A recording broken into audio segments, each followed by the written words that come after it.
You can go ahead and start. Okay, ready for it? All right, this is Charlie Dukes. My name is Brent Cochran, and technician is Henry Ratcliffe. The date is February 7th, 2008. It's WILL AM FM TV, Studio X at Campbell Hall in Urbana, Illinois.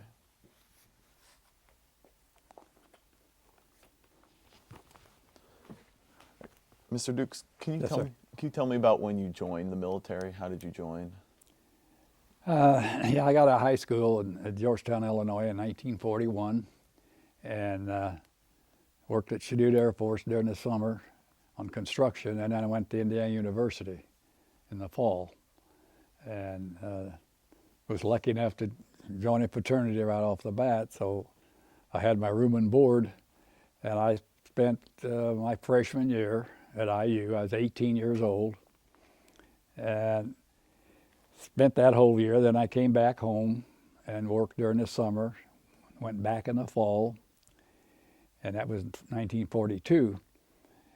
And I don't know, it's about October, well, in fact, it was 26th of October.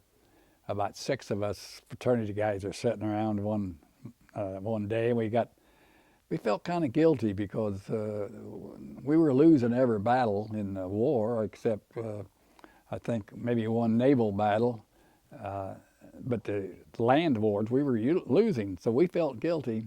So the 6 of us go downtown Bloomington, Indiana, for Indiana University. We're all going to join the Marines. Well, I still only weighed about 123 or 124 pounds, and I was 5'11", 6 foot tall. And the recruiter sort of hum-hawed around and said, well, we're filled up right now. You come back in 6 months.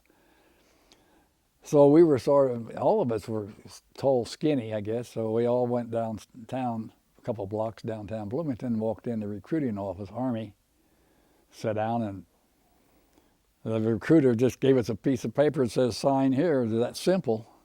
So we ended up in the regular Army, and not the U.S.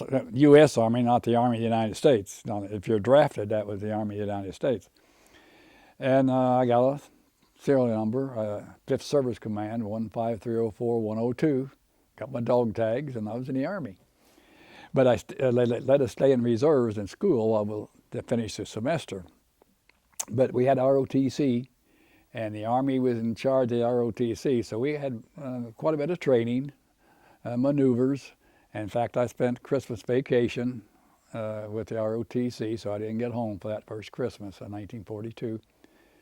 I was called to active service in 43 and shipped to Texas, and Camp Phantom was a brand new infantry camp in Tyler.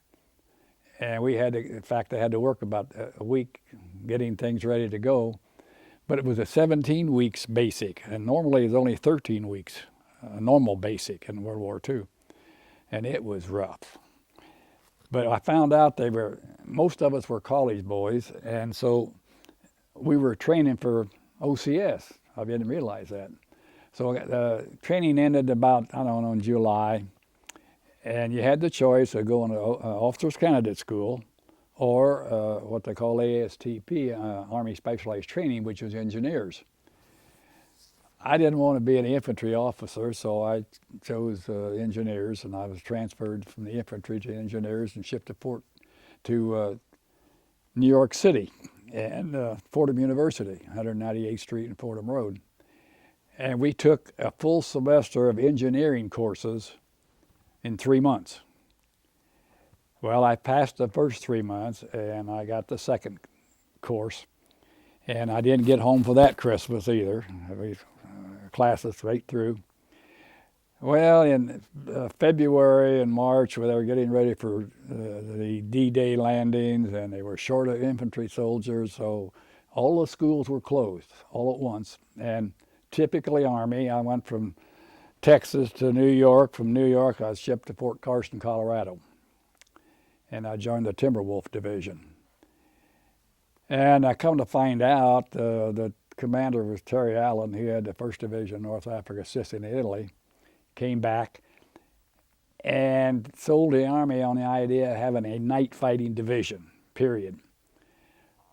So when we all arrived at the camp, we were all standing out there in the open, and the general gets up on the stage and walks over and looks us over and says, "Oh, what do we got here? A bunch of college sillies.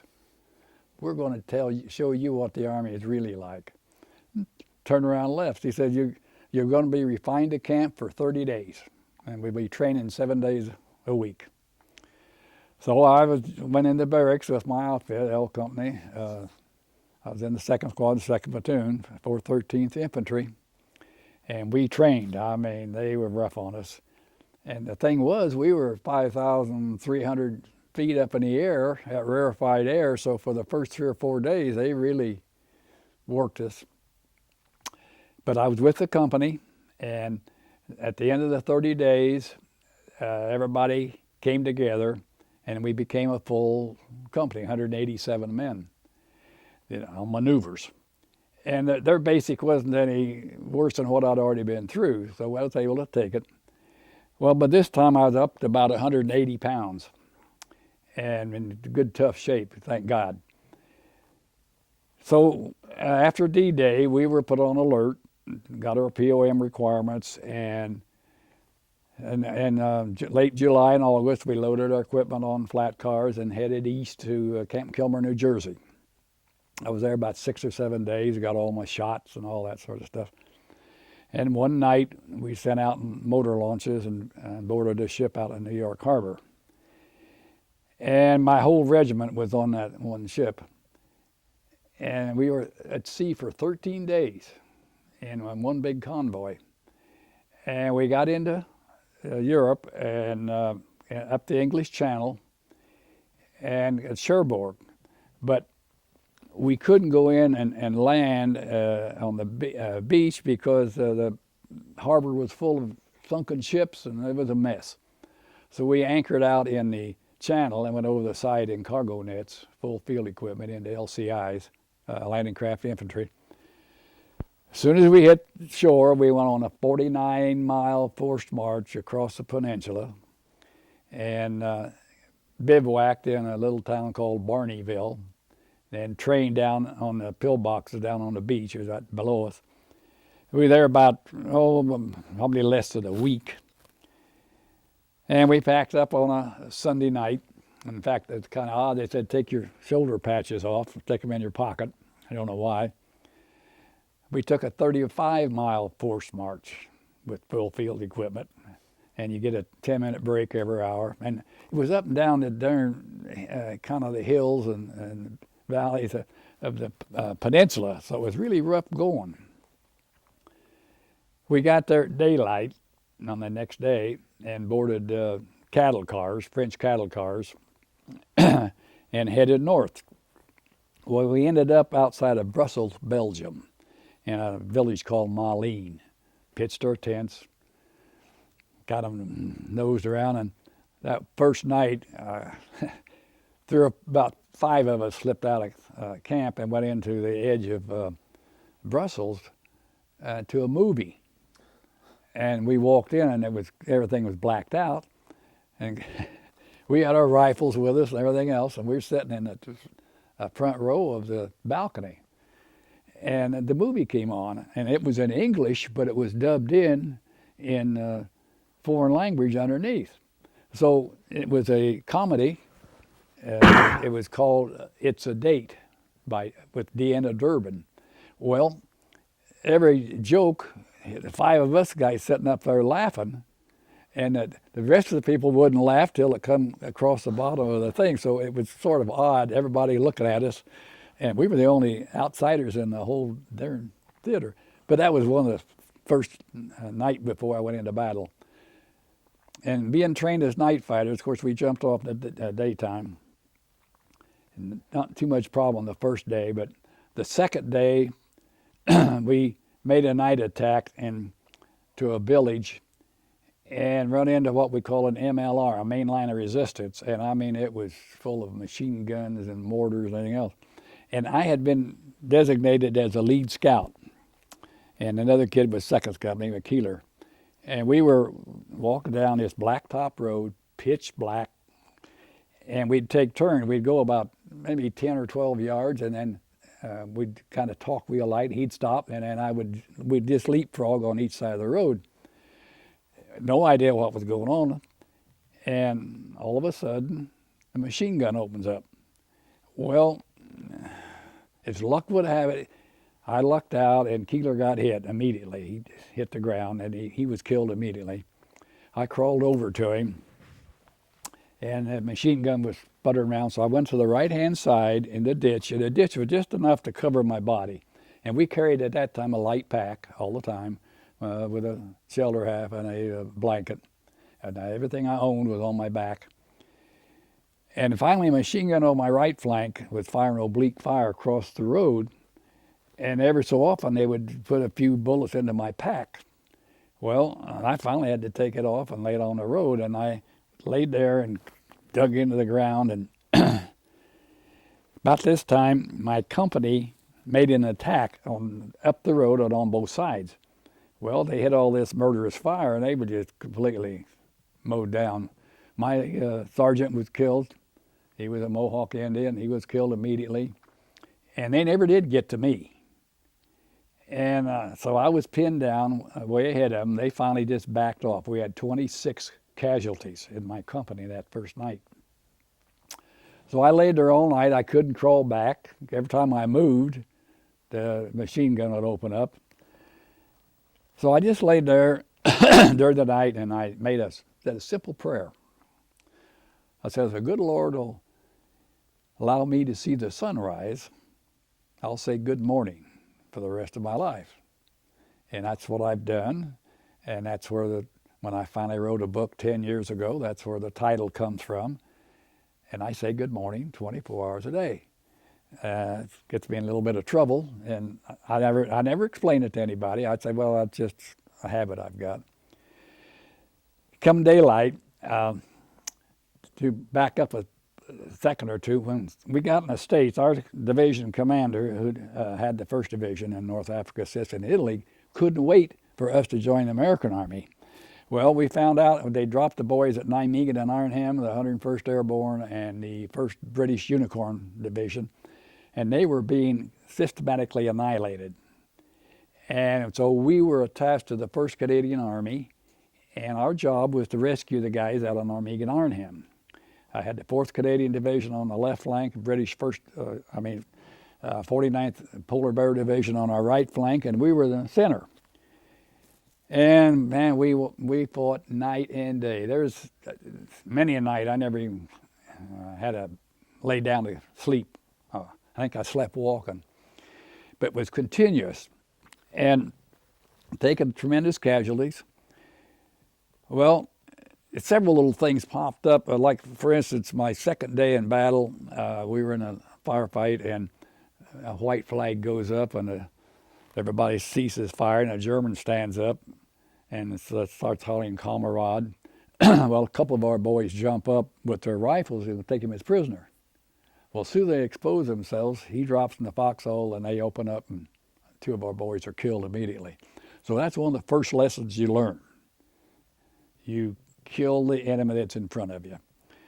So we go through this all the way up, I think it was about the 6th of November, we finally reached the Moss River, and that's as far as we could go. And I guess some of the boys got out. They did rescue a few of them, but most of them were either killed, wounded, or captured, those 2 divisions. And the last day I was there, a little incident happened that I never will forget. We were down near the Moss at the edge of a village, and it was pretty well destroyed, except one house at the end of the village was still standing, and there were some people living in it. But I had dug my foxhole at the edge of their yard, the north edge of their yard. And I was filthy, dirty, and muddy. I hadn't had a change of clothes. And Holland is awful wet anyway. Water table is about a foot below the surface. And I just finished my foxhole, and I was in it, and I heard a kind of a whimpering noise. So I climbed up, and it was just about dark, and here come a little girl, must be about 13, 14 years old, dressed, walking across the yard toward me, and she was crying. And she walked up to me, threw her arms around me, and she come about to here on me. And pretty soon she looked up at me and she said, Yank, I want to thank you.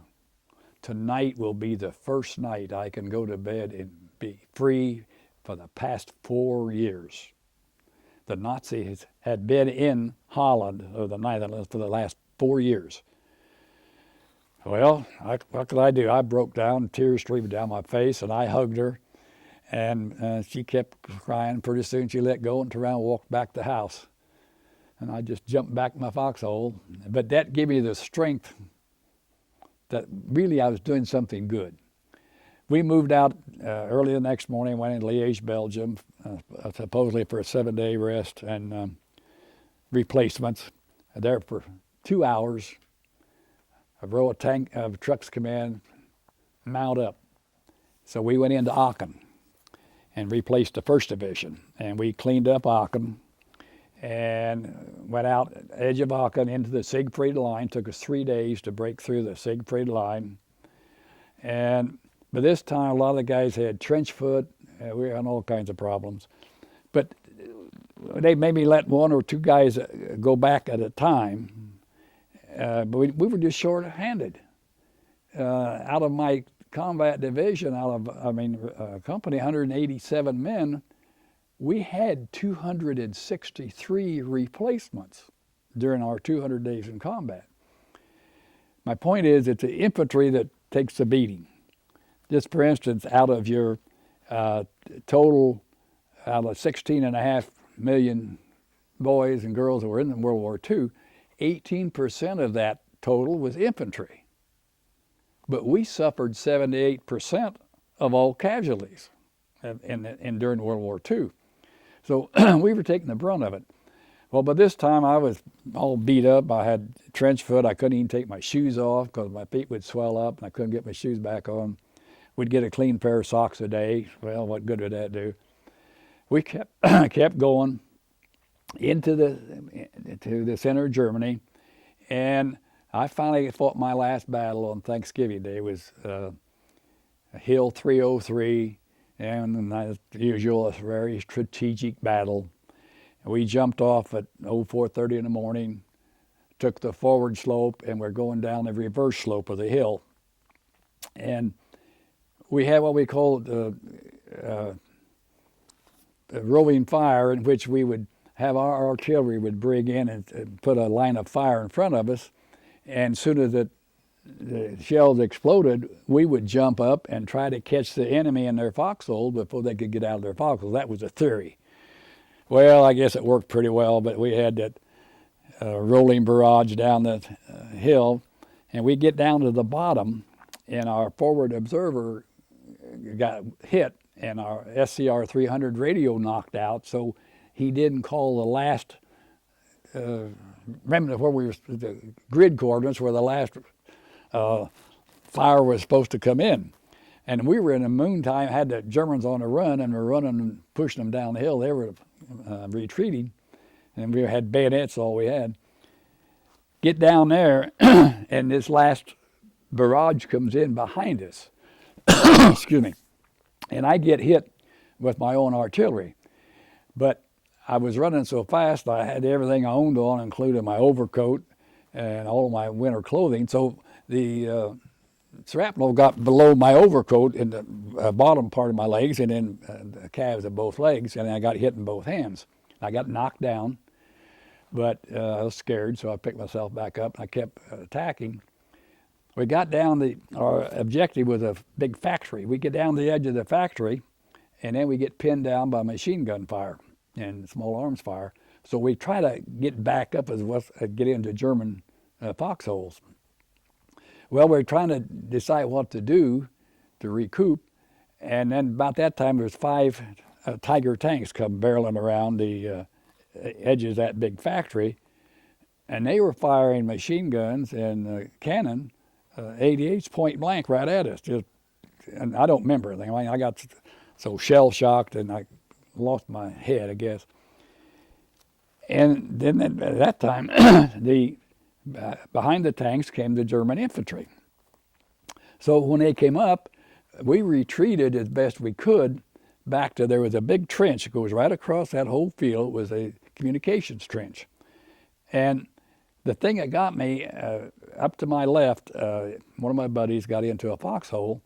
Well, this big old tank comes up and puts his tread over that foxhole and just grinds him right in the ground, and we could hear him screaming. So my buddy Lou and I decided we better get back to that trench. So we got back to that. Well, then the infantry came up. We jumped up. I was out of ammo by then. No hand grenades, nothing but my bayonet. And we were systematically beaten and taken. I was drugged down the hill. I ended up in that basement of that factory. There, a short time, they come in. Were moved out. And I found out later we had 78 casualties that day. There was 41 men left in my company. And that's out of original 187 men. So you can see how many casualties we had. We weren't getting replacement to keep up with today's battles. That's how short we were. We were immediately moved out, and I was forced to walk for the next 10 days behind the German lines and in a column of threes, and it kept getting bigger. Well, they were kept picking up a few prisoners along the way out of the Battle of the Bulge, which I didn't know anything about because this is November. And we were strafed by American planes on a couple occasions, so we finally went into a column of 4, and then we'd stagger down the road so the Air Force guys know that it was not German soldiers. Those 10 days, I slept in a barn 2 nights. The rest of the time, we just slept out around these houses in a field that usually were surrounded with fencing, and I slept in the snow. But I had my complete uniform. Finally, we crossed the Rhine River, and then I was picked up and taken down to Limburg, which was Stalag 12A, and I finally got some help on my wounded legs. Well, some of the boys were wounded worse than I was, and there wasn't that much medical attention, and it was some American medics in there. So they laid me on the floor and sat on me and held my legs down while he picked out what shrapnel they could. I still had shrapnel in my legs. He picked out what he could, but I got such a wonderful body that everything healed over pretty well. I didn't have any infections. I don't know why, because I was muddy as the devil. I was in that hospital. As near as I can tell, I got there 10 days after the 23rd, and I was there till the 19th. And on the 19th, they called us out in the morning and into a room, said, we're going to give you a hot shower. Take off your uniform. So we took our uniforms off and in a neat little pile so we remember. But I kept my shoes on and my underclothes. Went into this room, had some spigots up there, but it was a little bit of cold water. Some of them didn't get wet. And then we were moved out into another room, and there was a big pile of clothing. They said, get dressed. So the clothing I had to wear, I had a pair of trousers that came about 6 inches above my ankles, a real thin blue overcoat that had a split up the side, a stocking cap and a scarf, and that was, and then a shirt, and that was it. And always, they gave me a rope for a belt, and my pants came over, a little too big for me. It was stuff out of these concentration camps. Well, what I didn't realize, they wanted those uniforms. And I found out years later that my uniform was used in infiltration in the Aachen area by the Germans into my division. So I've always felt kind of bad, but nothing I could do about it. So we got out of there, we're loaded in boxcars. Well, we were in that boxcar going across southern Germany, and night and day, no food, no water, was never allowed out. And we were strafed several times by American planes. But usually they come in from the side, and we could get on the floor, and most of the bullets went over our heads. Nobody, as far as I know, well, a couple of guys I think got hit. Finally, one night, about 2,200 hours, we pulled into an area, and the doors were open. There was snow on the ground. And I remember jumping out of the boxcar into the siding, and I just went head over heels. And I realized then my feet were frozen. And I didn't know it because I tried to keep moving, but we were crammed so tight, about 70 men in the car, you couldn't even sit down. I stood up and slept standing up in a corner. And there was a little trouble once in a while, guys to try to fight, but they couldn't fight because they were crammed close together. They couldn't even hardly draw their arm back. But it was getting pretty rough. And we kept beating on the sides of the doors. All we had was a little window at the top of each end of the boxcar, and that was it. And no toilet facilities whatsoever. And I always remember one kid got so thirsty he tried to lick the frost off the hinge of the boxcar. Of course, his tongue stuck to the hinge, and before we got out of there, his tongue swelled up and he choked to death. And I can't remember. I always remember the sounds of that guy. I guess you'd say dying, choking to death. But we got out of there. It was about 2,200 hours, and I was forced back into the car, and we carried 12 dead off of my car. And the guys that died, we just stack them up. A lot of the guys were still wounded. There's 12 dead on my car. And I remember crawling out of that place, and some of the guys couldn't walk, so we just drug them through the snow. I was still able to walk.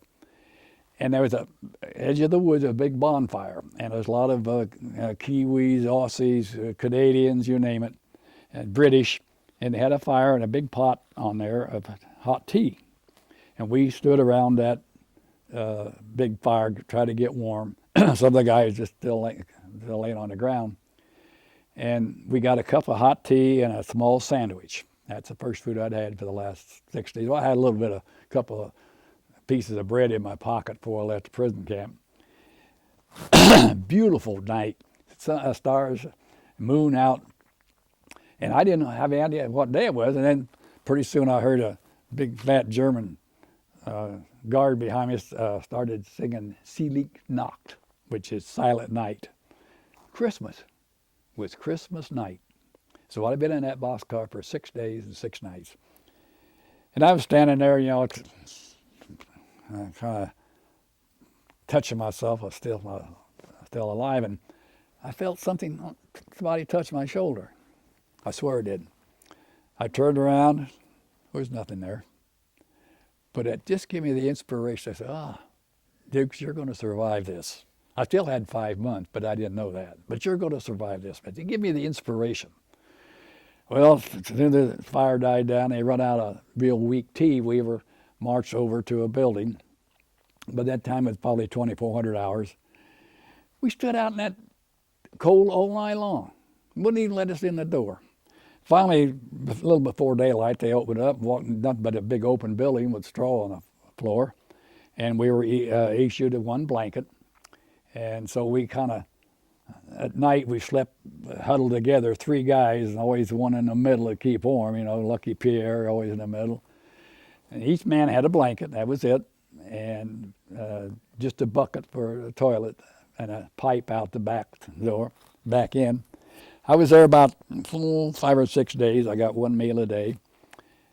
And then I was finally loaded out of there and shipped to a Arbeitskommando, or a labor camp at a little village called Rundorf, which in German means round village.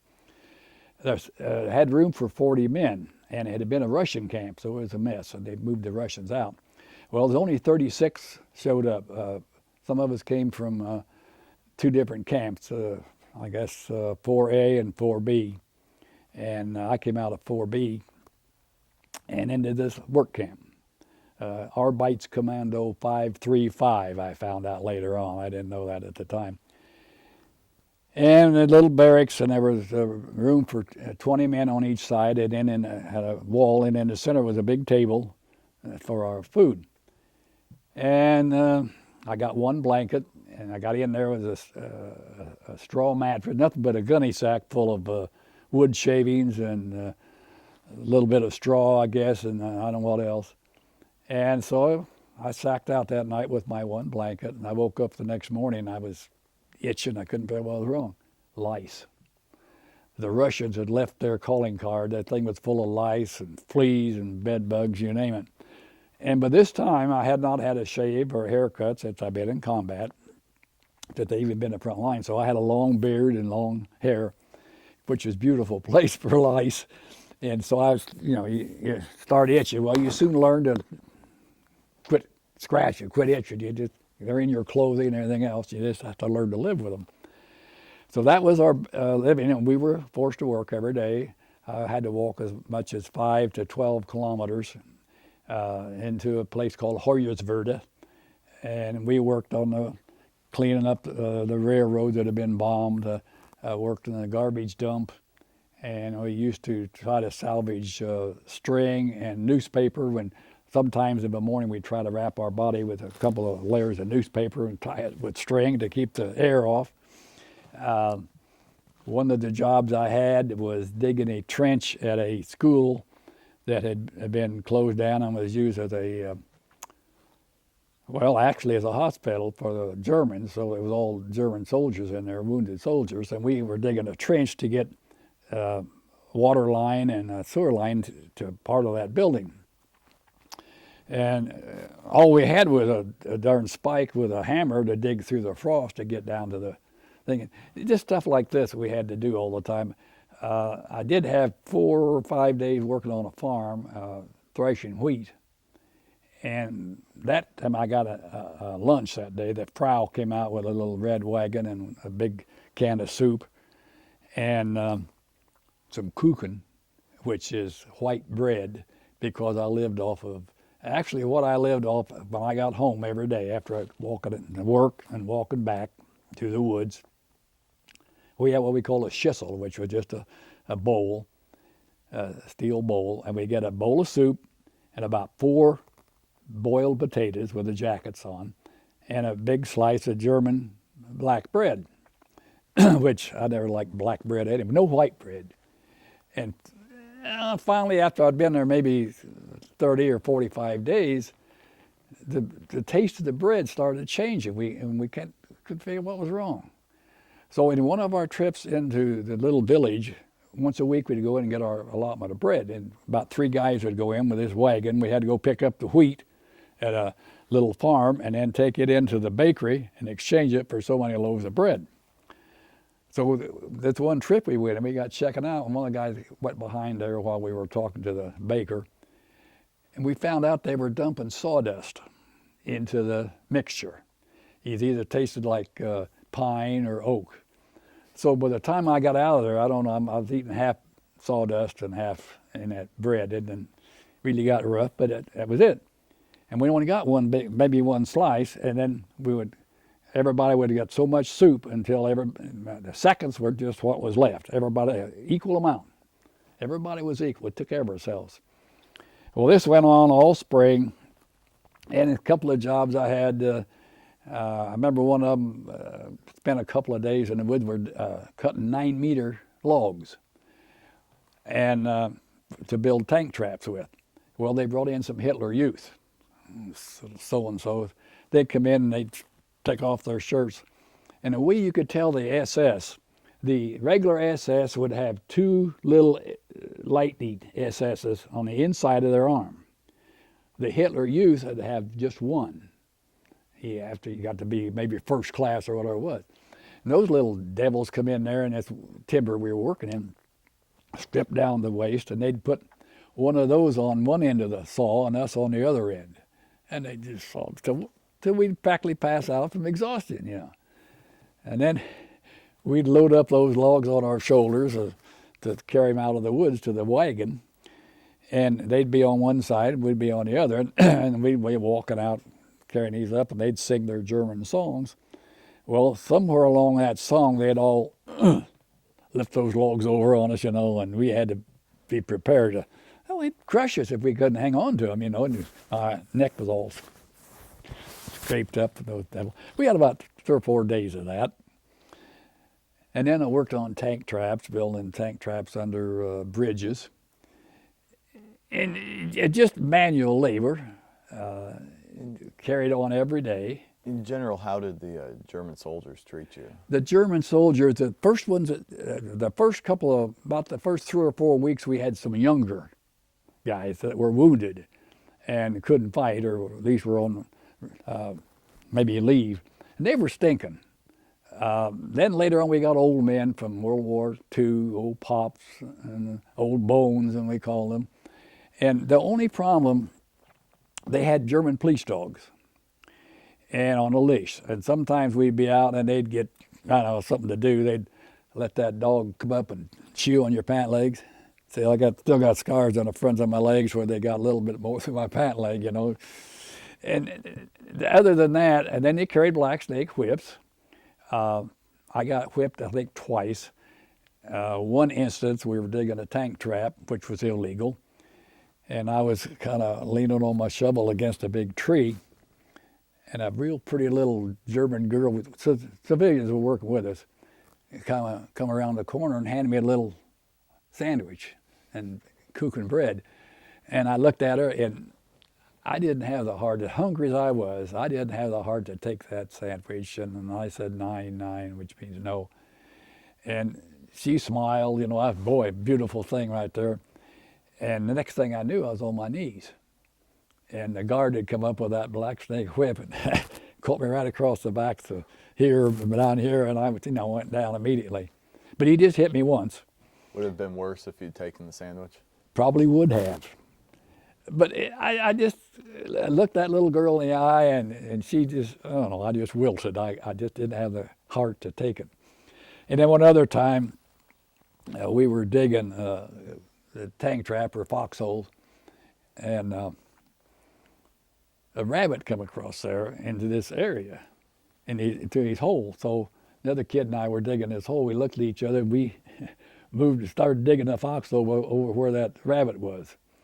And we dug him out, and we just tore him in half and stuff, guts and all inside of our jacket. But we only got it three or four briquettes of coal for our little stoves, and that never kept us warm. But we tried to cook that thing that night, but it was mostly raw meat. But those are the kind of jobs. But those guys were nice to us. I mean, you know, they never. Only thing, in one occasion we were working had SS come in, and they were stinkers. And I had a kid that from the old Bloody Bucket Division, 28th Division, and he was a little shell shocked. And we were working there, and he was kind of popping off to the guard, the German guard. So that officer come up, and when he was bent over, just booted him in the rear end into the trap we were digging. Well, I come over to help him out, and like a stoop, I made a couple of remarks about the Germans in English, which I should have known. He could speak better English than I could. I mean, the SS could.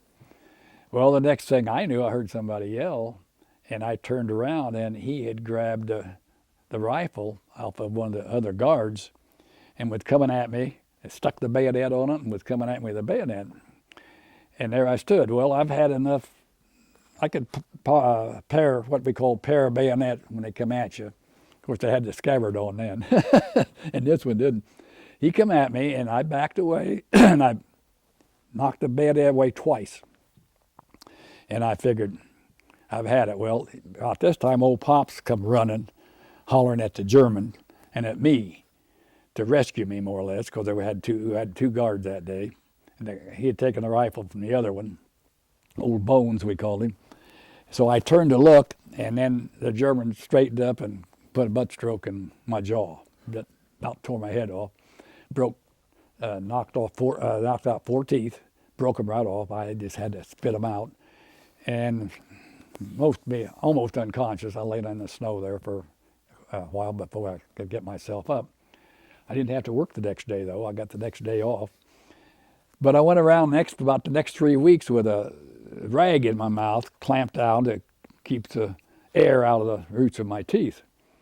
And they finally healed over. And I never thought much about it, but my local dentist had to take the roots out after I come home. I was still in the Army, but a year later. And so I got through that, and they finally took some bone fragments out of the bottom of my mouth at the VA several years later. Other than that, one other time, we had a boy by the name of DeBoard, and he was a French Creole out of New Orleans, could speak French.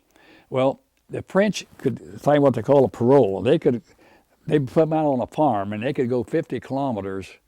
They had to pass, so they could really roam a little bit. So they had a setup where they were finding an escaped prisoner. They'd run him through their underground to the American Allied lines. So we worked on his farm for about 3 or 4 days, and so he got next to some of these French prisoners, and they set up a deal for him to escape. So we worked out a deal one night, about, I don't know, 20, well, the lights were out at about 2,000 hours, 1,900 hours. So we set up a deal. He had enough of a French uniform. We would steal clothing every chance we would get. Well, the Germans, they were smart. About every 3 weeks, we'd have a shakedown about 200 in the morning. They'd call us out, and we'd have our clothes and walk over to another building and hang our clothes on a peg. My peg was number 14, and I had to have my clothes on it. So some nights I couldn't sleep in my clothes, but most of the time that's what I lived in. Never did take them off, period. I never had them washed or anything. So we got a deal set up, and we staged a little fight out in front of the barracks between 2 guys, which brought old Bones, who was patrolling the perimeter that night, come around with his dog to watch the fight. Well, when he did that, we opened up the back window, and he went out and climbed over the fence. And of course, it had the barbed wire, and got down the other side and got away. Well, they caught him, I think, 3 days later, but nobody knew it. So the next morning, when we got out and have a count, every morning everybody counts down, we were 1 man short. So they rant and rave, and I carried on. And old Bones, they called him out because he was in bed, and told him what happened. He was going to get sentenced for letting a man escape. So boy, they turned him loose on us, and I was we had 2 rows of a morning lined up, and I was in the back row, thank God. But he went down the front row and hitting guys with a rifle. A couple of guys got hit in the head, and got their heads busted open.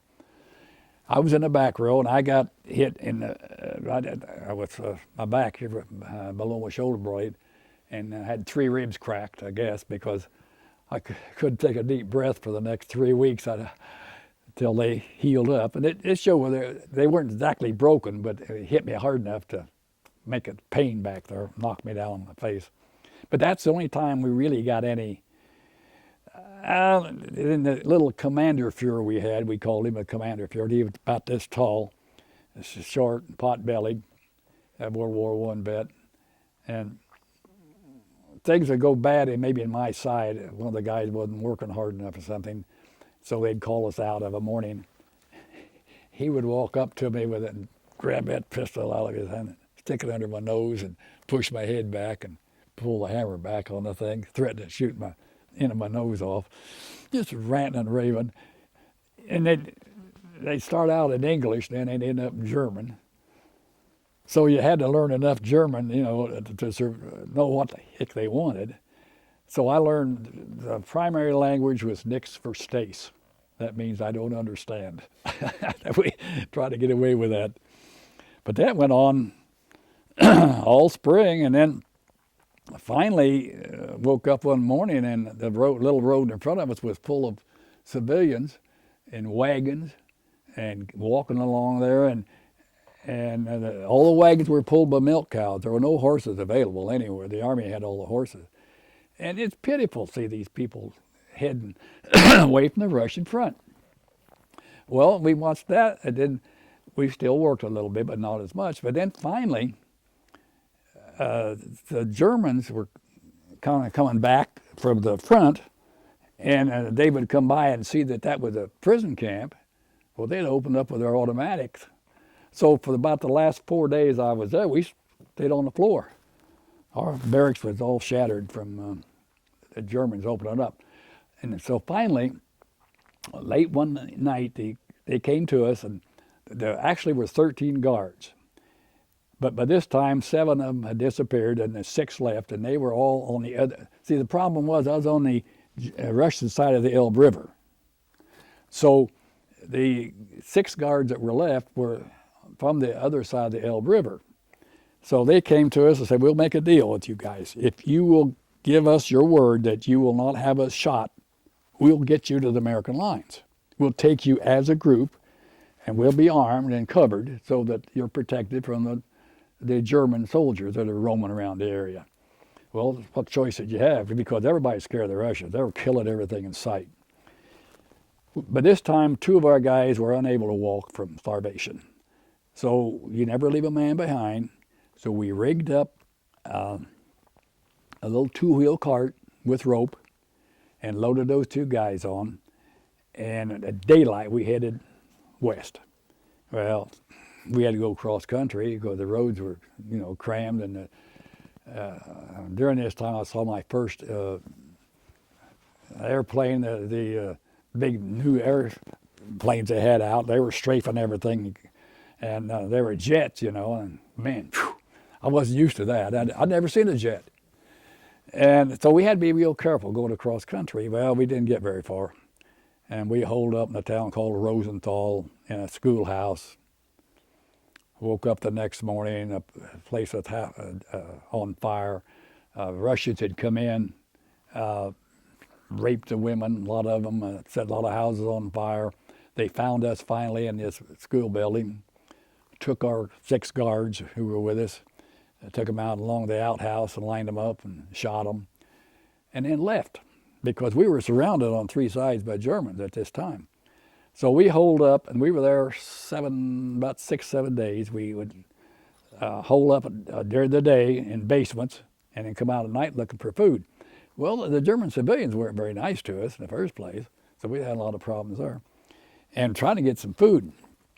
I was there about 6-7 days, and we decided we got to get out of here because the Russians were coming, and they had been there at one day. We never saw them again, and they were little Mongolians. You couldn't understand what they said, and their little Shetland ponies. So we headed back west. Well, it took us 2 days to get back to Hoyerswerda, and I still only got 1 meal a day from the Russians. And then another kid and I finally took off, and I ended up in Saigon, Poland, by hitchhiking. And there was a big camp there. I thought maybe I could get out that way. Well, I couldn't. I spent a day there. So then I headed back west on my own. And one morning I was along a road in a garden digging up a rutabaga, the big thing. That was for food. So I'm standing there working that by myself, and about 3 Russian tanks come barreling up through there, and the last tank come to a screeching halt, and the top opened up, and a great big buxom blonde woman pops out of there and motions for me to get on that tank. So I crawl up on that damn thing and get a hold of a couple of rings and hang on, and wow, we took off and but we were headed west. We get into this edge of the woods, and the Germans opened up with what we called screaming Mimis, which was a multi-barrel mortar, but when it come in, it screamed like a banshee coming in. You could hear them coming. Well, one of them hit the tank, and I don't know whether the shell fragment or something. I got my head was split open from here, about 5 inches. I'd have peeled me back, and it blew me off the tank into the ditch. And I was about half conscious. I don't know how long I laid there. I know I was bleeding. But I finally came to, and there was 2 guys bending over me, and one of them was Jock McLeod, of 51st Highland Division, had been captured at Dunkirk, so he'd been a prisoner for 4 or 5 years. But he had a lot of he was a medic, so he had a pretty good thing. So he, and the other boy was Joe Plenderleith from the 15th to 17th King's Royal Hussars, which he was captured in North Africa. So he had been a prisoner for a long while too. And they were headed towards Odessa on the Black Sea, because we were over near Czechoslovakia. That was the only way to get out. But they worked on me and patched me up, and the 3 of us headed east. We get over there on, I don't know, edge of Poland or somewhere, and run into some British soldiers, and they said the war's over. We're going home. So we all turned around, and there were, I think, 6 or 7 of us, and us 3, and we headed west, getting trucks, hopping trains or whatever we could get, headed west. I ended up finally, a couple other things happened, but that's kind of beside the point, in Berlin. And I woke up one morning, I was in some kind of a tube, I remember, on this flat car. I woke up with a bayonet in my gut, like from the Russians, you know. And the only way we could prove ourselves being American, dog tags didn't mean a darn thing to them. None of us had uniforms. So we put a red piece of red cloth around our arm, and we would point to that, you know, and say, Amerikansky, Amerikansky, Dobra, which means good. And we kept the Russians off of us with that red armband. So I'm laying in this tube and by a Russian, and I proved to him that I was an American. So they hauled me out, and I'm in Berlin. So I go into this office, and this officer, and he said, well, we're going to repatriate you. So I was there, I don't know, maybe half a day, and they loaded me on a truck full of women and kids, and we were supposedly headed for American lines. Well, we head south out of Berlin, and we come to a place called Luckenwald, which had been a Allied prison camp, Stalag 3A, behind barbed wire. I'm there for about 6-7 days, and every night, a lot of Americans, all kinds of guys, or DPs, displaced persons, would head out at night, headed for the American lines. Well, by daylight, here they came back. The Russians would pick them up, patrolling along there, and load them on a truck and bring them back. Maybe once in a while a guy would make it, get to the river. So another kid and I decided we're going to have to get out of here because I went to one edge of the camp real early evening, and they were loading up DPs, displaced persons, German soldiers into boxcars and heading for Siberia. Americans going too. Well, you know, we left about 20,000 Americans over there to the Russians. So we decided we were going to get out of it. I got knocked down by a Russian guard that evening too. He caught me, but I ran away from him. I don't know why he didn't shoot me in the back. He could have. So this kid and I, we stole a pair of wire cutters. We went to the very bottom 2 strands of barbed wire, and by this time, it was electrified, the wire, you know, normally was, but the Russians, heck, they didn't care. They weren't even manning the guard towers. They were having too much fun with the German women. So just at dark, we cut a hole through that fence, had 2 wire fences to go through. We crawled through that. We had to go across a minefield into the woods. Well, during the night, he and I got separated, and I was in a barn early the next morning trying to fill my pockets full of grain, and a farmer came out of the house, and I took off across the field. Got Russian patrol caught me, threw me in the truck, and I was back in prison again. So I stayed there that day and got my bowl of soup. Found that hole the next night, it's just dark, and I went out by myself. Well, the night before it was raining and everything else, so I lost my way. Tonight was a beautiful night, and I found that North Star from my Boy Scout training and said, I'm heading west. So I traveled at night for 3 nights, and then I'd hike during the day. And the morning of the 4th day, I found come up over a big rise and looked down in the valley, and crammed with people. And there was a Bailey Bridge, and I was at Wittenberg, the edge of Wittenberg.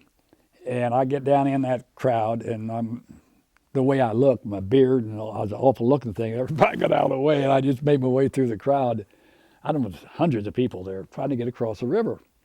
And the bridge, the big iron bridge to the left was all blown, and this was just a Bailey Bridge. And they were still exchanging man for man Russian prisoners for Allied prisoners.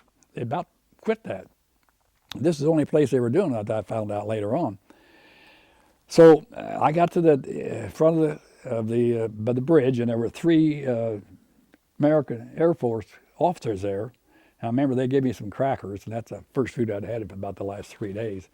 And I just sort of wilted. I stayed there all night. The next morning, a big truck come up, a Timberwolf truck, incidentally. I saw that big Timberwolf sign. and they had some Russians on it, and they forced them to go across the Bailey Bridge, and then they would allow an ally to cross. So I crossed the river, I don't know, maybe 1,000 hours, 900 hours, got in that truck, and with some other Allied prisoners, and we went into Halle, and they examined me, and I remember the medic said, "Oh, how much did you weigh? How much you used to weigh when you went into combat?" I said, "Oh, about 180. He said, "You know what you weigh now?" And I said, "No, 109 pounds." That's the last words I remember. I just passed out, and I woke up the next day. I was in in Reims, France, in a hospital, laying in. They had a canopy. I was stripped naked, but they had a kind of a canopy over me in this bed because the lice and the mess I was in. I was filthy, dirty. My hands. I hadn't even washed my hands for days. But they had that canopy, I guess, and they were trying to get all the lice and things off of me. And I had 2 French nurses, and they shaved me with a regular razor, every hair on my body. I lay in that bed, and they shaved me, period, cut my hair. And then they put me in a big ornate bathtub full of nice warm water and scrubbed my hands, because I was, it's filthy. And I was there about 7 days, and there was a nurse by my bedside 24 hours a day. And then I finally got a uniform, and I went to Montretat, which was Camp Lucky Strike in the Har, France. And by the time I got there, I got across the river 20 days after the war was over, 27th of May. So everything was closed down as far as the POW is concerned. I was one of the last documented to come out of Russian control as far as they knew. So I get to camp, and they didn't have time for me. They had a setup where everybody went through a certain process, and they were interrogating me, and I finally got enough of it. He wouldn't listen to me. I said, "You don't believe me?" He says, "No, we've monitored those camps. You guys had Red Cross boxes, you got this, you had your clothes." I said, "I don't know what you're talking about, man. There was nothing like that in my camp. I never saw a Red Cross box.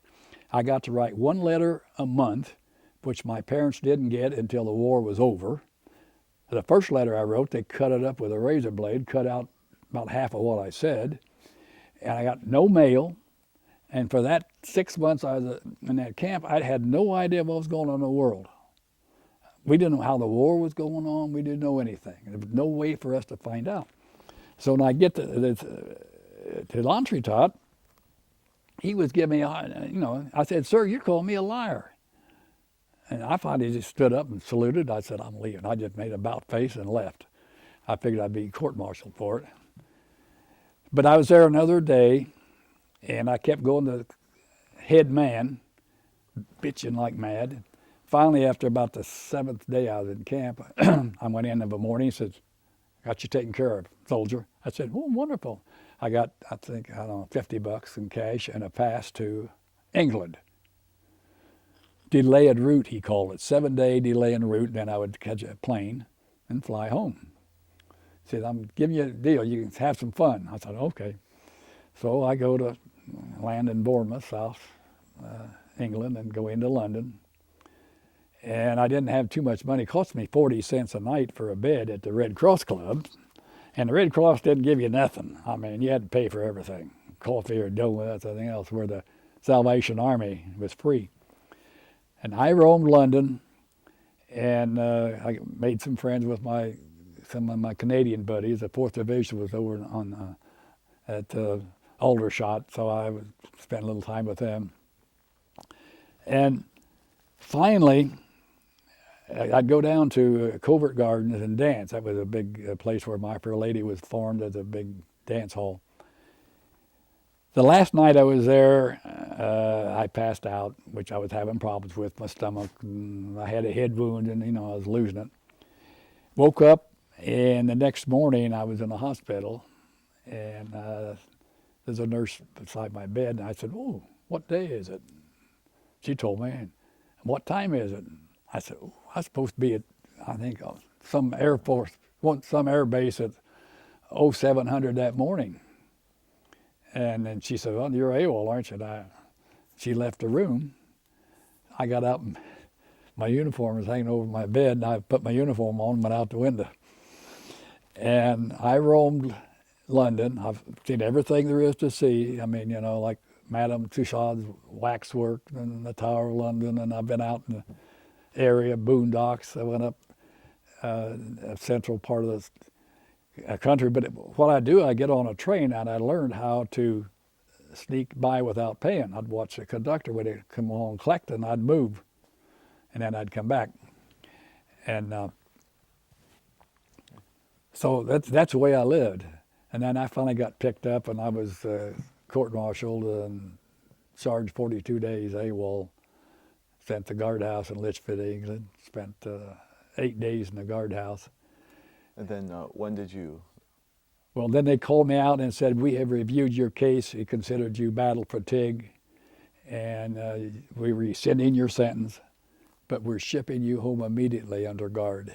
Okay. And they put a chains on me, put a guard on me, and I went down to Bury, South Wales, and then I shipped out on a little old 7,000 tonner. Wow. Got home to Boston. Wow. We're all out of tape now. I'm sorry. So we're all out of tape. So we're I figured you were.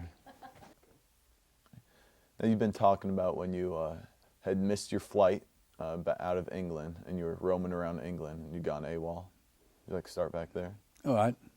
Well, I actually got picked up a couple times in stings, because you couldn't go to, if you went to Red Cross Club, you couldn't go to about 1 or 1:30 because they would run bed checks, the MPs would. So I was run out of money. I was at either Boston Club or the Columbia Club, or 2 of the Red Cross clubs that I kind of get a bed at night. So I learned another quick thing, to make friends with the night clerk, the girl, and butter her up a little bit. So at night she would pick out a bed that was out of commission, and she would name the bed number, the floor number, and what room number. And so I would go about 1 o'clock or 1:30 and check either one of these 2 places, and they'd have a little card out there that said Timberwolf, and give these numbers so I'd know where to find a bed. So that worked for a while. Other times I slept out in St. James Park or Hyde Park or any place I could, or an abandoned building. And one little incident happened. I roamed around most of what they call the East End of London. That was kind of the poor section. And one day I was walking down the street, and I come to this one little tea room, you might say, where I've stopped a couple times for a cup of tea, just to kind of, it didn't cost me that much. Sometimes this little gal would give it to me for nothing because I was in uniform. And being American, the British would do anything for the Americans. So they were queued up in front of the door. People were. So I walked up and I asked this people, I said, what's going on? They said, well, the Queen Mother, Queen of England, is coming for tea at a certain time. Oh, fine. So they let me get in their line. I was about 10 or 12 from the door on this slant facing this way. And we stood around and talked. Pretty soon this team of horses with his carriage coming down the road, ornate.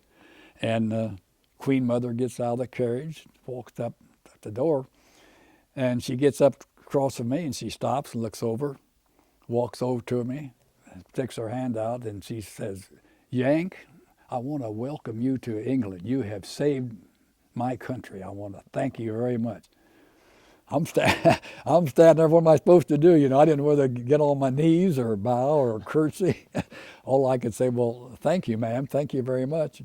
She turned around and walked into the tea room. But I was kind of interested. Then I've watched the changing of the guard at the palace, and I kept busy, but it was rough. I ended up finally with a Beretta, 32 Beretta, that I carried in my left hand, and then I had a German blackjack it was nothing but a spring covered with leather, and I carried that in my right hand. And when I walked the streets at night, you had to walk on the curb because there were so many guys like me that were living off the land that would mug you if they got a chance along, and they would hide in the doorways. So it was kind of treacherous the way I had to live. But I was already an animal anyway, and my parents still had not heard from me. They got a telegram of missing in action, and as far as they knew, I was still dead. And I didn't have sense enough, or I guess I wasn't thinking. I never wrote home. They did hear something about me on BBC one time, an interview or something, but they didn't know anything. They were still waiting. And here I'm over there roaming around like a nut. And finally, you'd meet a girl. Well, you had to be careful because you couldn't touch it because they wanted to come to America. So I'd, go to dance or something like this. But then I'd get tired of this one. I'd say I'm shipping out, and I'd give my address. And so when I got home, I had a big box of letters from about 2 or 3 different girls. And finally, my dad opened up one of them and wrote to this one girl. And he wanted to know what kind of condition I was in and all this kind of stuff. And she says, well, he's very thin, very nervous, and he feels like he had to live like an animal for so long that he wants to kind of get back into civilization again before he comes home. That was my thinking, I guess, of why I stayed in London rather than coming back to the States. And then, of course, after I'd inadvertently gone AWOL, let's enjoy a little more of England while I can. But like I say, the 3-man tribunal that checked me out early one morning on the 8th, I'd been there 7 days at Litchfield, is up in the Midlands. It was rough too. I had to work. Well, the first 3 days I worked the kitchen, washing pots and pans, and of course with what's called a replacement depot, repel depot. I mean, they had guys coming and going all the time, being transferred in and out. So they were serving meals 24 hours a day practically. Well, finally, after the 3rd day, because of my wounds, I had been hit by white phosphorus on several occasions. That burns into your hands, and so I still had infections from that. I still had problems with them. So that old GI soap, my hands would swell up from the soap. So then they put me on garbage detail. So it wasn't that bad, but at least I was getting 3 meals a day, which I wasn't used to. But they finally called me in and said, because of your combat record, we've checked your record, we're going to rescind your sentence, and you're considered battle fatigued. And I noticed on the paper they had on the desk, I had the big red letters had psycho stamped on them. And that kind of got me. But I guess I was dangerous because they had a kid come in with a submachine gun, a young punk, and said, now this man is serving a 6-month sentence. You have to get him to Barry, South Wales by 1800 hours tonight and turn him into a certain place, or you'll have to serve your sentence. Well, I couldn't even talk to the kid. He wouldn't even talk to me. They put me in chains. And down we went. So I took a train and we went to Barry, South Wales, and I got on little old James R. Turner. Well, things were still rough. It was all Air Force. And there were 13 of us guys who were all ex-POWs. I think about 3 of them were like me, had gone AWOL and gotten into trouble. The rest of them had married British girls. They'd been over there long enough to marry English girls, and so they spent their 60 days of POW leave with their wives or their girlfriends. And I still had my 90-day leave when I got home. So there wasn't any place for us to sleep.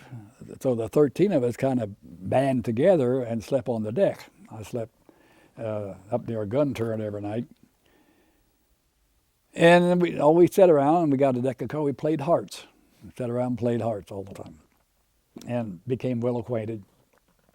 Well, we get just off shore of 11 days. Boy, I was watching for that grand old lady that I left from New York. I come in at Boston Harbor. So we get so many miles out, and they put everybody below deck and said, sweep, what's the Navy term, sweep down fore and aft. We had to clean the deck. So they brought some brooms up and a couple of shovels.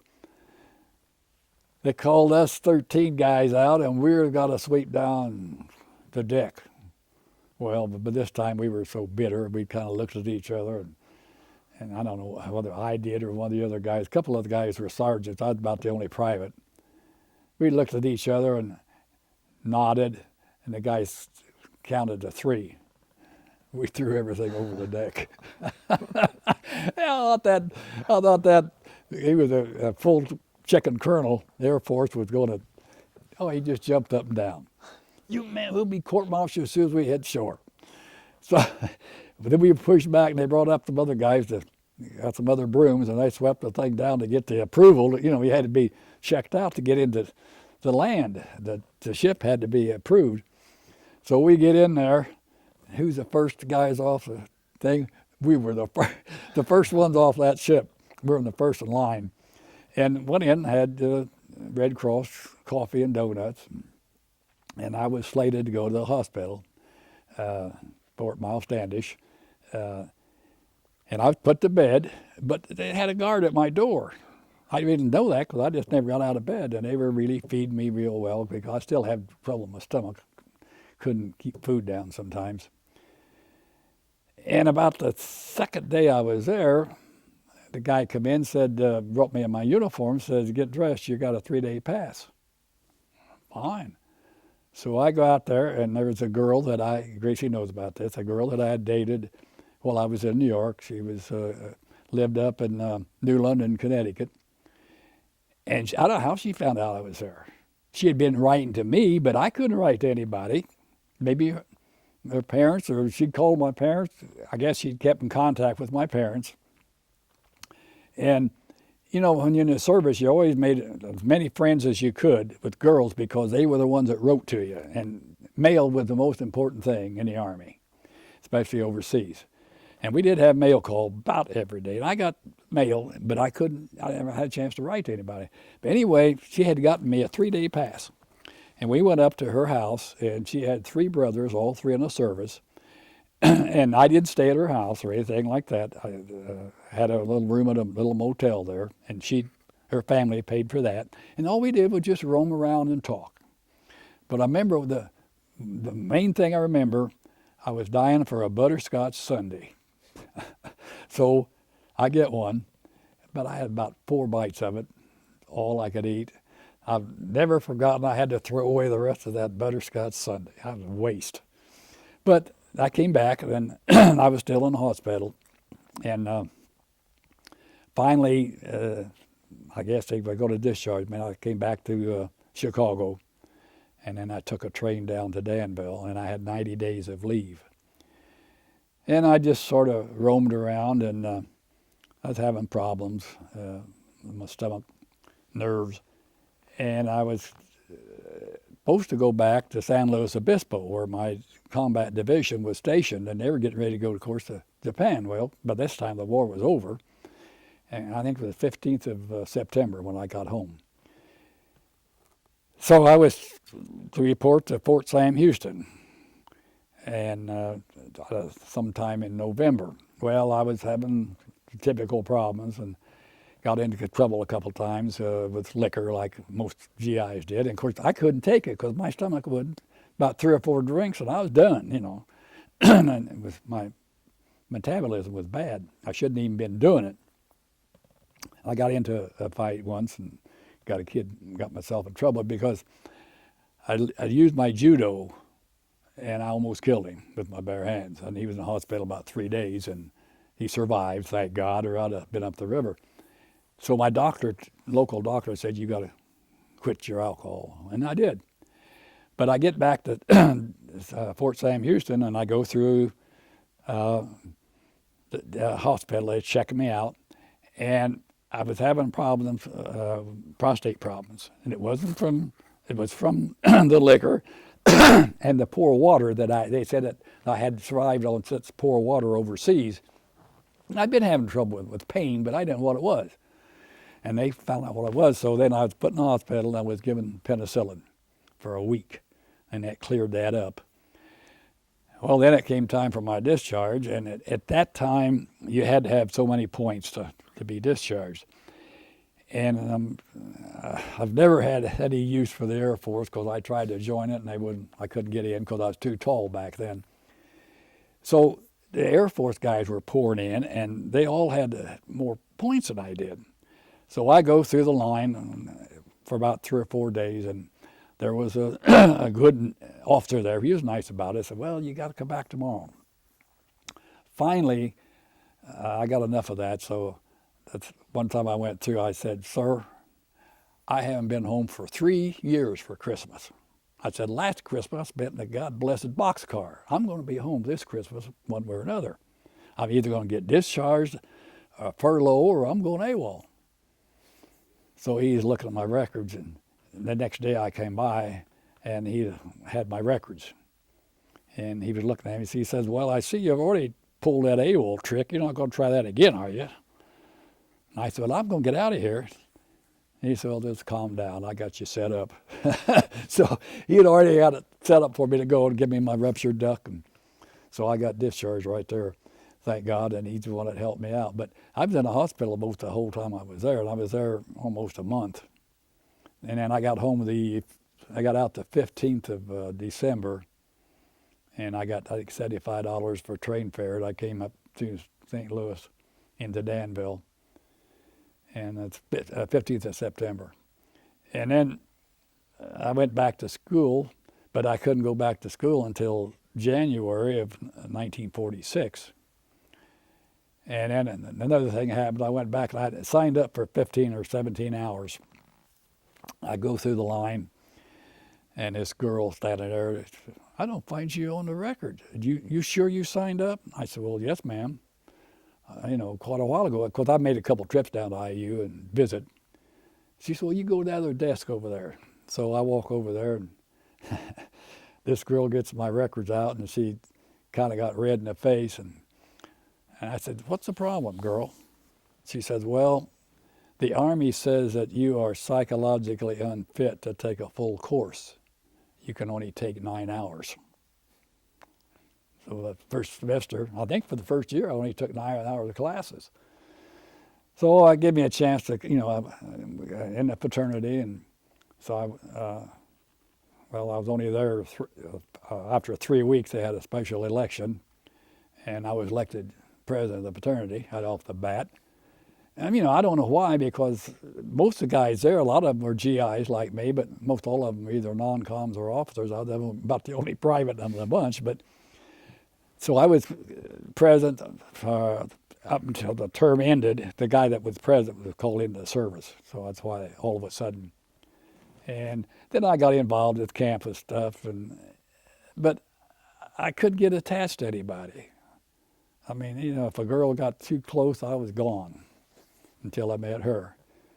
And we knew each other about 21 days, and we decided to get married. That was it. So, and I came home, but I just, you're messed up and don't realize it. And there was no way to help us. Now, of course, we got what they call PTSD, and I can get some support out of but I don't need it. Now she's my support. She's put up with me all through this thing. And then, of course, the book is what cleared everything up. Has that been a big help for you, telling your story? Yes. I didn't realize that. I was asked at the local school, and I spoke at just one class in high school, and then, I don't know, other teachers picked up on it, and I've been doing that for about 25 years now, and I've just got involved in certain schools, and when they come up to World War II, they just automatically call me in. But it's sort of slacked off. It began to bother me, and I know it, with my nerves, and I'm sorry to say the kids today aren't quite as interested as they used to be. Used to be, gosh, they'd hang around after class and ask questions, and I'd get letters. I got a box full of letters from the kids that the schools that I've talked to. But their attitude has changed, and so I've just sort of backed off. I've been to some churches or something like that, but my idea is to get the story out. And just a little sideline, the VA found a guy, he's been in a hospital for a while, but they just realized he was a POW. No record of anything, no medals, no nothing. So they got together and got all of his paperwork for DD 214. Got all of his medals and his POW thing. And then they called me and asked me if I would do the honor of pinning a medal on him. So we had a ceremony yesterday at 2 o'clock at the VA. Quite a few people there. And they had family from Texas and Chicago and all over. The whole family turned out because he's, well, pretty well gone and senile. So they come up and talk to me. They want to know if I could give him anything because he's never talked about it. The girls had never heard a word.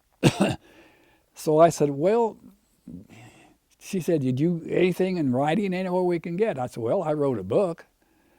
And, oh, that's wonderful. Then I thought, well, I'll give the family a book. What the heck? So I went out and got a book, brought it in, and I was showing them stuff, and I signed it and everything. So then we're getting ready to leave, and boy, the family started coming to me. And the next thing I knew, I sold 7 books right there to the rest of the family. I felt kind of bad, but I didn't intend to do that. I was just, say, you read this, you'll get an idea now of what your father and grandfather has gone through. Because I just tell it the way it is, the way it happened to be. And he was infantry. I think he was captured in Italy. So he was there about probably a year. And I had 7 months. But my idea was just to give him an idea. I never didn't intend to sell books, but I was there till about a half hour. Well, it's great that something that helped you get through it so well is something Yes. that can help other people also. And I've had people tell me how much it's helped them by reading it. In fact, the Indianapolis VA, the psychiatrist over there, he come over and bought 5 books, and they use it in their psychiatry. Evansville does. 2 or 3 VAs use it, and the kids that to learn things from it, and what you can do if you have to. It's that simple. Would you like to say the title of the book? Good Morning, but the Nightmares Never End. That was my theory, and I had terrible nightmares while I was writing it because I started in January, and I wrote all year, and we finally finished up about November. And I had a man over here that in Urbana who's a school teacher, Ray Elliott, and he's the one that picked up on me. I spoke in his class one time, and he come over and said he would help me get it published. I wasn't even going to publish it. I was just going to type it up. Gracie was going to type it up and I'd make copies for my kids. That's all I was interested in doing. And I'd send parts over to him, and he would scribble on sides of what I should do, expound on this and expand little things like the Ave Maria story, where before we went into combat, about 5 of us guys were roaming around on a Sunday morning and come up on a little village in France.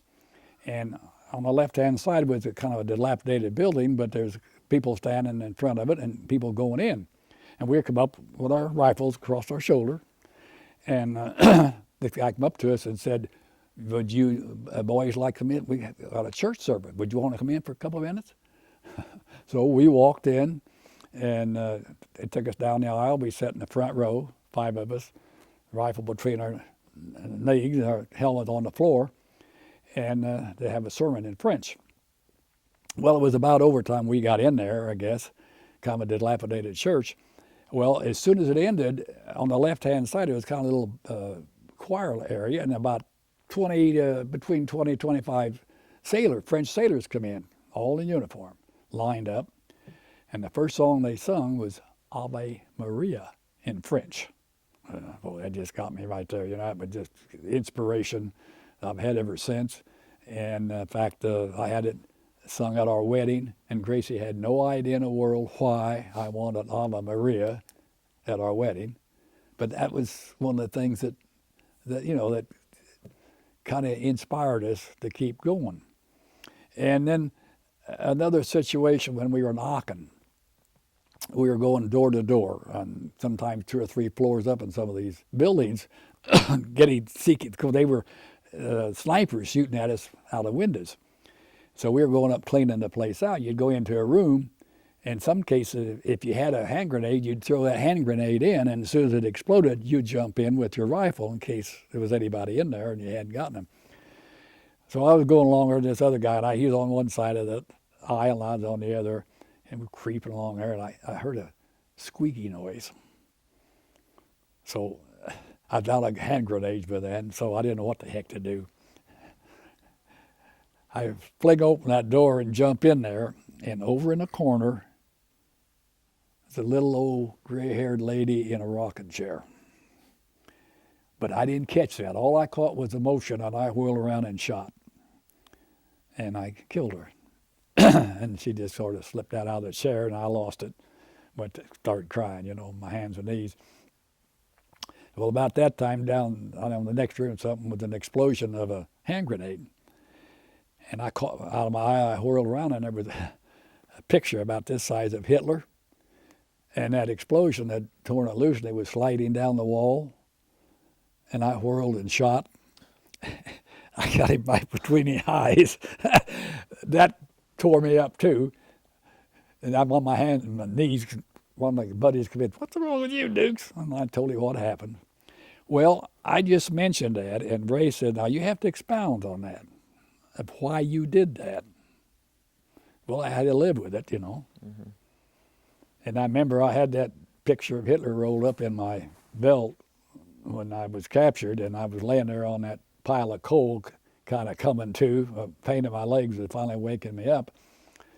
And my first sergeant was laying there beside of me, a guy from Gulfport, Mississippi. He's still alive, too. In fact, he's got a birthday the next couple of days, Sergeant. And we were talking, and I said, "God, I need a medic, Sarge." And he says, "There's your medic right over there." There's a German with a Smizer, you know. And then I got to thinking, I got that picture of Hitler in there. If they find that on me with that bullet hole, I've had it. So I took it out and buried it in the coal. I had a German pistol, too, that I buried in the coal. I'd taken off a German officer. But they were, you know, fairly decent to us. Those going back, it was kind of rough because if a guy several guys were wounded, and if they'd fall out, I swear to God that they were shooting our boys. I don't know. We'd hear a shot, and we figured they just, you know, didn't have time to take care of them anymore. And one of my buddies, a kid by the name of Bedell from Cincinnati, he had a piece of shrapnel right in his neck, right near his spine, and he had to walk like this the whole time. And I did my best to help him. We'd help each other. But my legs finally, I had to walk. I finally just got over the pain. And it was not, none of it was deep enough, you know, to bar me from actually walking. But I had pain most of the time. But maybe that's inspiration you need to keep going. Yeah. We kept at it and helped each other. And it's the same way in prison camp. We didn't have that. You didn't have that stealing like you'd think, you know. Mm-hmm. I always kept a crust of bread left over and stick it under my pillow, and that would be my breakfast. And then we had a tin cup. They gave us a tin cup. We carried it on our belt for water, because water is pretty important, you know. And in the morning, we got a cup of hot air, what we called ersatz coffee, made out of soybeans or something. And then that crust of bread, that was my breakfast. And my wife, for years, I still left a crust of bread on my plate every night. And she'd always ask me and tell me, "You left something." I said, "Yeah, I know. I'll eat it later." Just a habit that I got into, and I didn't realize I was doing it.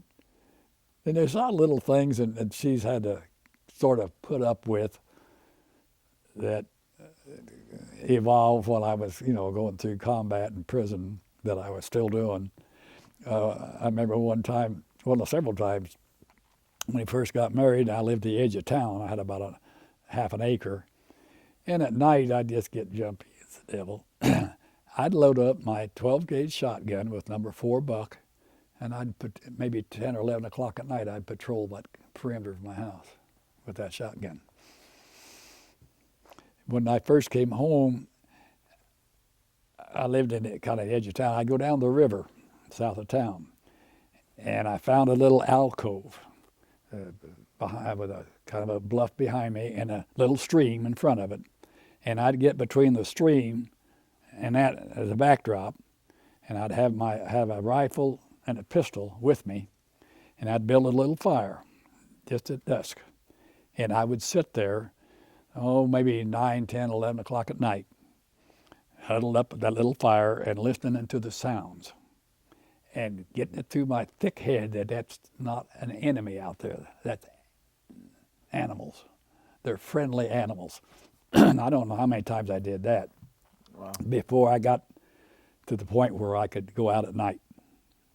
Because, we fought at night, and, you sit there at night and you'd take the horizon and you'd pick out every object along the horizon, because as it got dark, you had to watch it, because the Germans would send patrols and stuff through, combat patrols. And you sat there and watched, and I swear to God, that stuff would move. Be a fence post there, and they would move at night. So you learn to look at one side of it. You don't look directly at it. You look to one side, and that's how you pick out your objects. But nights were just hell, because we did a lot of our fighting at night. And I've had a few hand-to-hand battles that I survived. I got nicked a couple times with a bayonet, but I only got one Purple Heart. I could get 2 or 3, I guess. I could get one from my jaw. But I didn't ask for it. I got my stuff in 1988 before I got my medals, and that's when we had a medal ceremony at Chinook Air Force Base for all POWs. And we had about 4,500 people there, and we handed out POW medals. And it is ranked at the top of the service medals, incidentally. It should be. You'd sort of wonder about that. They didn't issue those till, 1988, and you had to get all kinds of proof. I had proof because I was interrogated by the American Army when I came out. A lot of guys come out in big camps en masse, and they were just shipped home, without any interrogation of any kind. But when I could prove my Purple Heart, I had to show the guys my wounds, because nobody knew it. And now my combat badge, I always remember that. In my division, you had to have 30 days of continuous combat and have a recommendation from your old man or your company commander. Well, we were still fighting in the Siegfried line, and there were 7 of us. And I think that's maybe all that was left in my company of the original men, or else some guys were back for trench foot or something. But anyway, I remember 7 of us standing there, and the old man gave us that badge, pinned it on us, and I never will forget the words. He said, "Soldier, you'll surely go to heaven because you've spent your time in hell." I never will forget that. Wow. That's just about how you can explain combat, And there's a few of us that actually did the fighting when you get right down to it.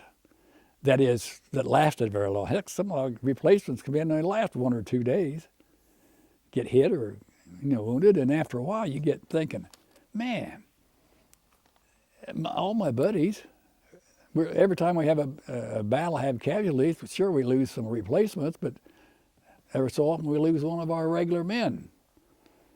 And you almost lose it, just drives you crazy. You've definitely been through a lot. Yeah, well, thank you. You have quite the story. Are there any last things that you'd like to say before we finish here? Oh, man. Well, I better lay off of it. It's I never really thought that much about it till I started writing the book, and then it did all come back to me. Although I had, like I say, been speaking in schools, but I would lay off a lot of the intimate things that went on. Little instance that, and then you had to tailor, because to your group. I've spoken to kindergarten kids, and so, and then I've talked to the senior citizens. Some of them sat there and talk while you're talking and so forth. So I've tried to adjust it that way. And then, of course, when I got the book, I got it all out, which I didn't get into the nitty-gritty stuff in. Well, just enough to get the point across is what I was trying to do.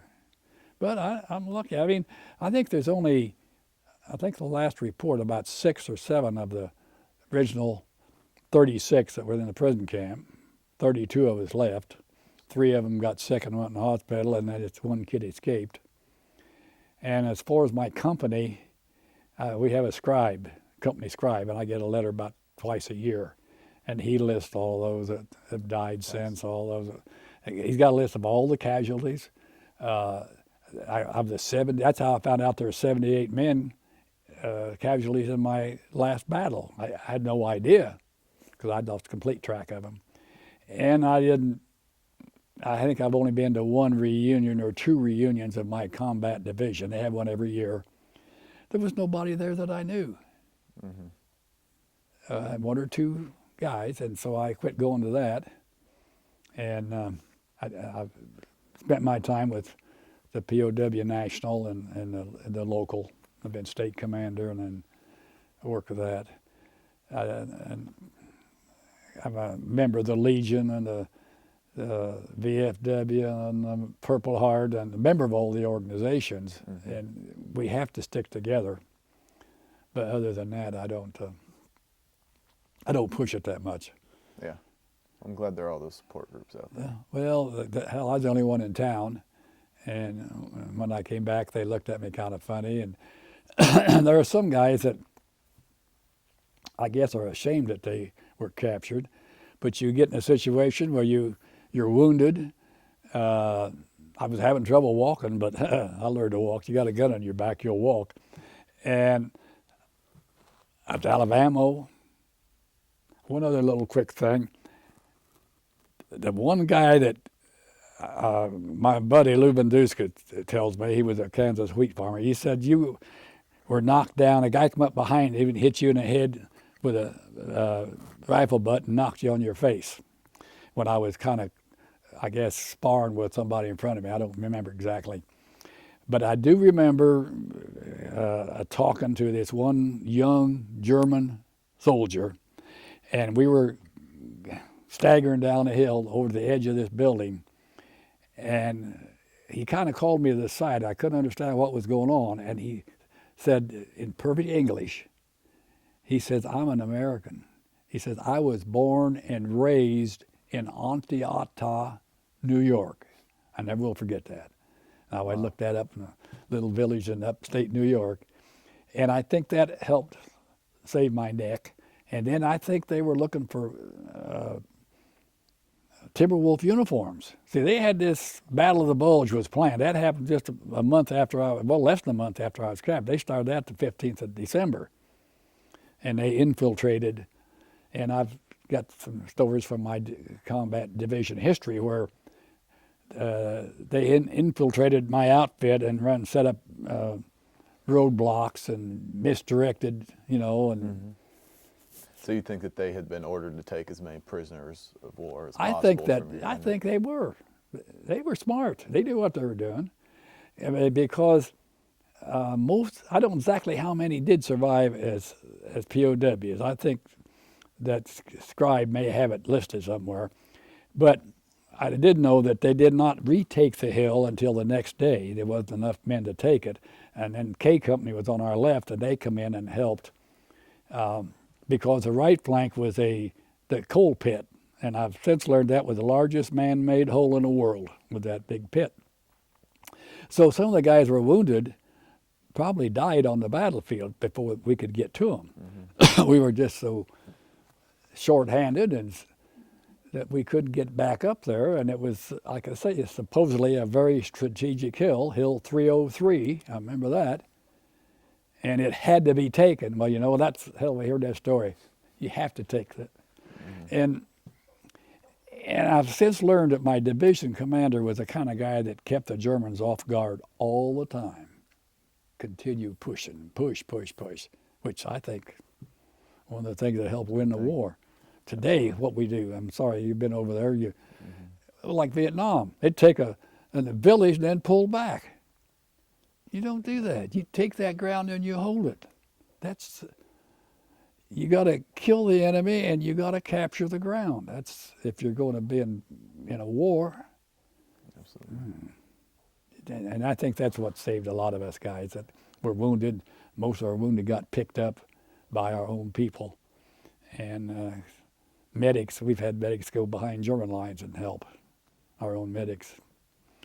Back then, we had one occasion where we found one of our boys with a bullet hole right below his Red Cross. A sniper had got him. So from then on, we never did take any snipers as prisoners.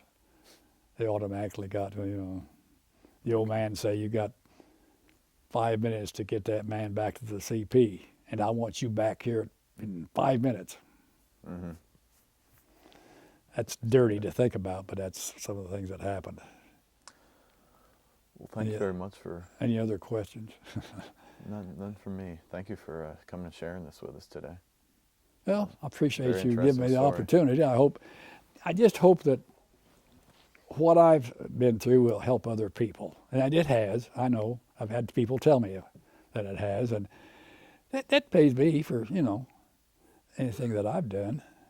I don't brag about what happened. I just lucky to survive, but we made it. I think there were only 136,000 Americans taken captive, and we took 135,000 Germans just at Tobruk alone in North Africa. Mm-hmm. So the guys didn't give up, and about 90,000 of those were Air Force that were shot down and had no way to get out. Corregidor was 10,000. Battle of the Bulge was about 20,000. And the rest were just guys like me picked up. I think out of my whole company, there's only 40 or 50 ever taken. And most of those were like on a patrol, 3-man patrol, get caught out, or because we were on the offensive most of the time, where the Germans would get into a battle, and if they had to retreat, they had to sometimes leave their wounded on the battlefield. So that makes a difference too, and I noticed that there weren't that many Allied prisoners when you get right down to it, because we were usually on the offensive. You have any questions? I have nothing else. I think you covered pretty well. I think we're finishing. Thank you, Mr. Good Dukes. enough. I appreciate the opportunity. That's very interesting. It's like everybody says, a story should be told, I guess. Absolutely. Well, lots of things in there. After he wrote the book.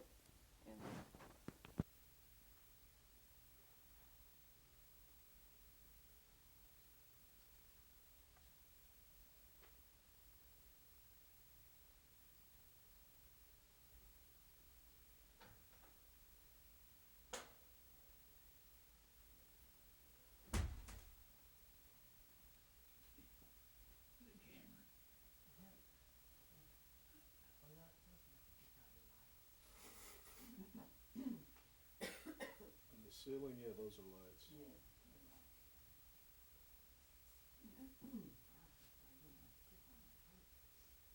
It's possibly dust in here.